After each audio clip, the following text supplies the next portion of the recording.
एक लड़की की शादी उसकी मर्जी के खिलाफ एक सीधे साधे लड़के से की जाती है जिसके घर में एक माँ के अलावा और कोई नहीं है।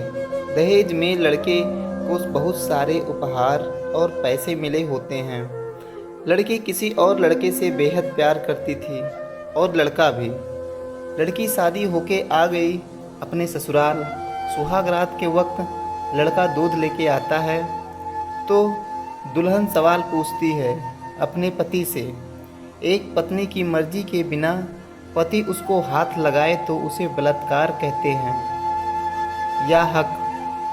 पति बोलता है, आपको इतनी लंबी और गहरी जाने की कोई ज़रूरत नहीं है, बस दूध लाया हूँ, पी लीजिएगा। हम सिर्फ आपको शुभ रात्रि कहने आए थे, कह के कमरे से निकल जाता है।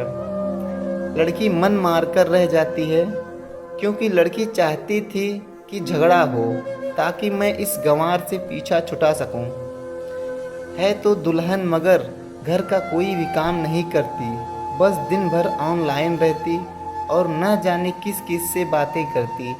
मगर उधर लड़के की माँ बिना शिकायत के दिन भर चूल्हा चौका से लेकर घर का सारा काम करती, मगर हर पल अपने ओठों पर मुस्कुराहट लेके फिरती। लड़का एक कंपनी में छोटा सा मुलाजिम है और बेहद ही मेहनती और ईमानदार।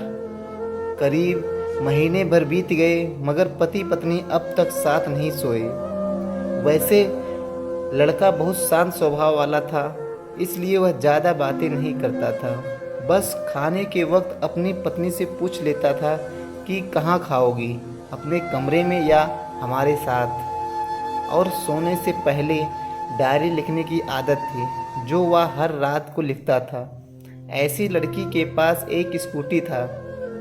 वह हर रोज़ बाहर जाती थी, पति के ऑफिस जाने के बाद और पति के वापस लौटते ही आ जाती थी। छुट्टी का दिन था, लड़का भी घर पे ही था, तो लड़की ने अच्छे भले खाने को भी गंदा कह के माँ को अपशब्द बोल के खाना फेंक देती है। मगर वह शांत रहने वाला उसका पति अपनी पत्नी पर हाथ उठा देता है, मगर माँ अपने बेटे को बहुत डांटती है। इधर लड़की को बहाना चाहिए था झगड़े का जो उसे मिल गया था। वह पैर पटकती हुई स्कूटी लेके निकल पड़ती है। लड़की जो रोज़ घर से बाहर जाती थी वह अपने प्यार से मिलने जाती थी। लड़की भले टूटकर चाहती थी लड़के को, मगर उसे पता था कि हर लड़की की एक हद होती है जिसे इज्जत कहते हैं। वह उसको बचाए रखी थी। इधर लड़की अपने प्यार के पास पहुंचकर कहती है, अब तो एक पल भी उस घर में नहीं रहना है मुझे। आज गंवार ने मुझ पर हाथ उठा के अच्छा नहीं किया। लड़का, अरे तुमसे तो मैं कब से कहता हूँ कि भाग चलो मेरे साथ कहीं दूर, मगर तुम हो कि आजकल पे लगी रहती हो। लड़की, शादी के दिन मैं आई थी तो तुम्हारे पास तुम ही ने तो लौटाया था मुझे। लड़का, खाली हाथ कहाँ तक भागोगी तुम ही बोलो, मैंने तो कहा था कि कुछ पैसे और गहने साथ ले लो, तुम तो खाली हाथ आई थी। आखिर दूर एक नई जगह में ज़िंदगी नए सिरे से शुरू करने के लिए पैसे तो चाहिए ना। लड़की, तुम्हारे और मेरे प्यार के बारे में जानकर मेरे घर वालों ने बैंक के पास बुक, एटीएम और मेरे गहने तक रख लिए थे, तो मैं क्या लाती अपने साथ। हम दोनों मेहनत करके कमा भी तो सकते थे। लड़का, चलकर इंसान पहले सोचता है और फिर काम करता है, खाली हाथ भागते तो ये इश्क का भूत तो दिन में उतर जाता, समझी। और जब भी तुम्हें छूना चाहता हूँ बहुत नखरे हैं तुम्हारे, बस कहती हो शादी के बाद। लड़की, हाँ शादी के बाद ही अच्छा होता है ये सब, और सब तुम्हारा तो है। मैं आज भी एक कुंवारी लड़की हूँ, शादी करके भी आज तक उस गंवार के साथ सो ना सकी क्योंकि तुम्हें ही अपना पति मान चुकी हूँ। बस तुम्हारे नाम की सिंदूर लगानी बाकी है, बस वह लगा दो, सब कुछ तुम अपनी मर्जी से करना। लड़का, ठीक है मैं तैयार हूँ, मगर इस बार कुछ पैसे ज़रूर साथ लेके आना। मत सोचना हम दौलत से प्यार करते हैं, हम सिर्फ तुमसे प्यार करते हैं, बस कुछ छोटी मोटी बिजनेस के लिए पैसे चाहिए। लड़की, उस गंवार के पास कहाँ होगा पैसा, मेरे बाप से 3 लाख रुपया ऊपर से मारुति कार ली है। बस कुछ गहने हैं, वह लेके आऊँगी आज। लड़का लड़की को होटल का पता देकर चला जाता है। लड़की घर आके फिर से लड़ाई करती है, मगर अफसोस वह अकेली चिल्लाती रहती है। उससे लड़ने वाला कोई नहीं था।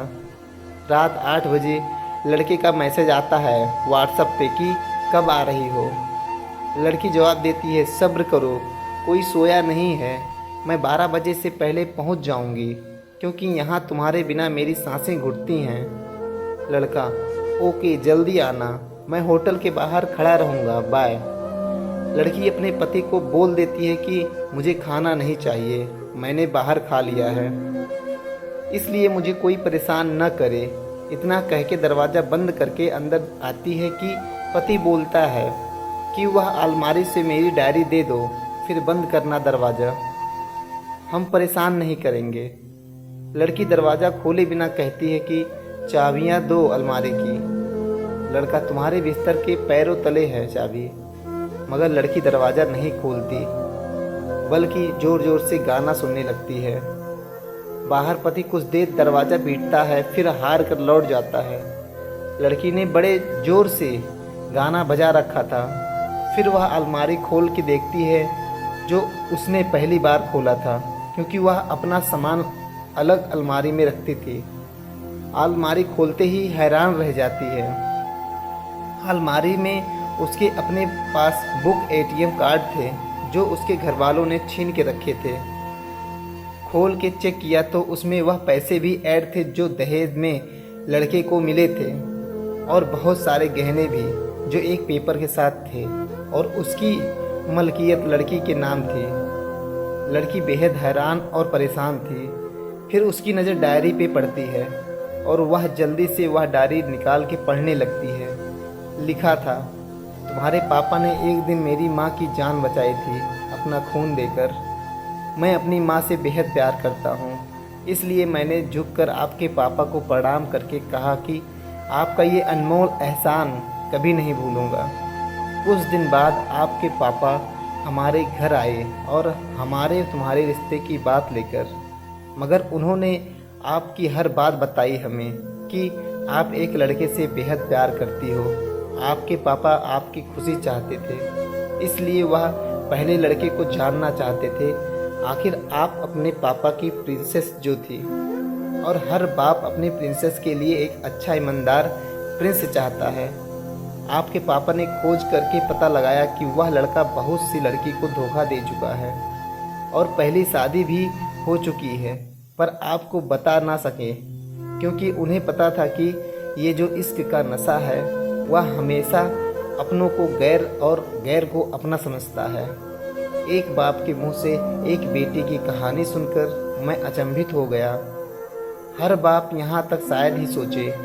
मुझे यकीन हो गया था कि एक अच्छा पति होने का सम्मान मिले ना मिले, मगर एक दामाद होने की इज्जत मैं हमेशा पा सकता हूँ। मुझे दहेज में मिले सारे पैसे मैंने तुम्हारे अकाउंट में कर दिए, और तुम्हारे घर से मिली गाड़ी आज भी तुम्हारे घर पे है, जो मैंने इसलिए भेजी ताकि जब तुम्हें मुझसे प्यार हो जाए तो साथ चलेंगे कहीं दूर घूमने।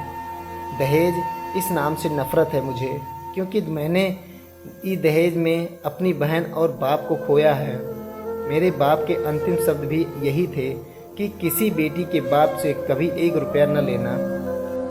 मर्द हो तो कमा के खिलाना, तुम आज़ाद हो, कहीं भी जा सकती हो। डायरी के बीच पन्नों पर तलाक की पेपर है, जहां मैंने पहले ही साइन कर दिया है। जब तुम्हें लगे कि अब इस गंवार के साथ नहीं रहना है तो साइन करके कहीं भी अपनी सारी चीज़ें लेके जा सकती हो। लड़की हैरान थी, परेशान थी, ना चाहते हुए भी गंवार के शब्दों ने दिल को छुआ था। ना चाहते हुए गंवार के अनदेखे प्यार को महसूस करके पलकें नम हुई थी। आगे लिखा था, मैंने तुम्हें इसलिए मारा क्योंकि आपने माँ को गाली दी, और जो बेटा खुद के आगे माँ की बेइज्जती होते सहन कर जाए, फिर वो बेटा कैसा। कल आपके भी बच्चे होंगे, चाहे किसी के साथ भी हों, तब महसूस होगी माँ की महानता और प्यार।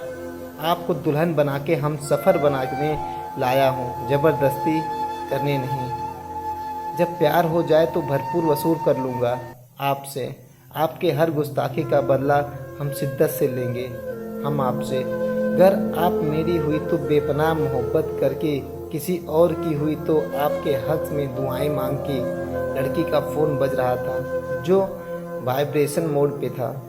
लड़की अब दुल्हन बन चुकी थी। पलकों से आंसू गिर रहे थे। सिसकते हुए मोबाइल से पहले सिम निकाल के तोड़ा, फिर सारा सामान जैसा था वैसे रख के न जाने कब सो गई, पता नहीं चला। सुबह देर से जागी, तब तक गंवार ऑफिस जा चुका था। पहले नहा धोकर साड़ी पहनी, लंबी सी सिंदूर डाली अपनी मांग में, फिर मंगलसूत्र, जबकि पहले एक टीकी जैसा साइड पे सिंदूर लगाती थी ताकि कोई लड़का ध्यान न दे। मगर आज 10 किलोमीटर से भी दिखाई दे ऐसी लंबी और गाढ़ी सिंदूर लगाई थी दुल्हन ने। फिर किचन में जाके सासू माँ को ज़बरदस्ती कमरे में लेके तैयार होने को कहती है और अपने गंवार पति के लिए थोड़े नमकीन, थोड़े हलवे और चाय बना के अपनी स्कूटी में सासू माँ को ज़बरदस्ती बिठा के, जबकि कुछ पता ही नहीं है उनको कि बहू आज मुझे कहाँ ले जा रही है, बस बैठ जाती है। फिर रास्ते में सासू माँ को पति के ऑफिस का पता पूछकर ऑफिस पहुँच जाती है। पति हैरान रह जाता है पत्नी को इस हालत में देखकर। पति, सब ठीक तो है ना माँ?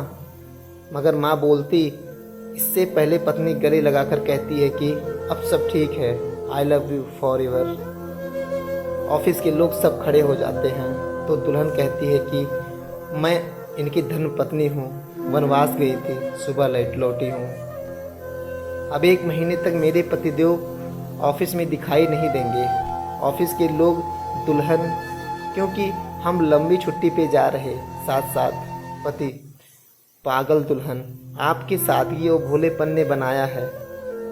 सभी लोग तालियां बजाते हैं और दुल्हन फिर से लिपट जाती है अपनी गंवार से, जहां से वह दोबारा कभी भी छूटना नहीं चाहती। बड़े कड़े फैसले होते हैं कभी कभी हमारे अपनों की, मगर हम समझ नहीं पाते कि हमारे अपने हमारी फ़िक्र खुद से ज़्यादा क्यों करते हैं। माँ बाप के फ़ैसलों का सम्मान करें, क्योंकि ये 2 ऐसे शख्स हैं जो आपको हमेशा दुनियादारी से ज़्यादा प्यार करते हैं। थैंक यू दोस्तों। ये कहानी आपको कैसी लगी आप कमेंट और लाइक शेयर करके और सब्सक्राइब करके ज़रूर बताइएगा। और हम मिलते हैं एक नए स्टोरी में। जय हिंद दोस्तों।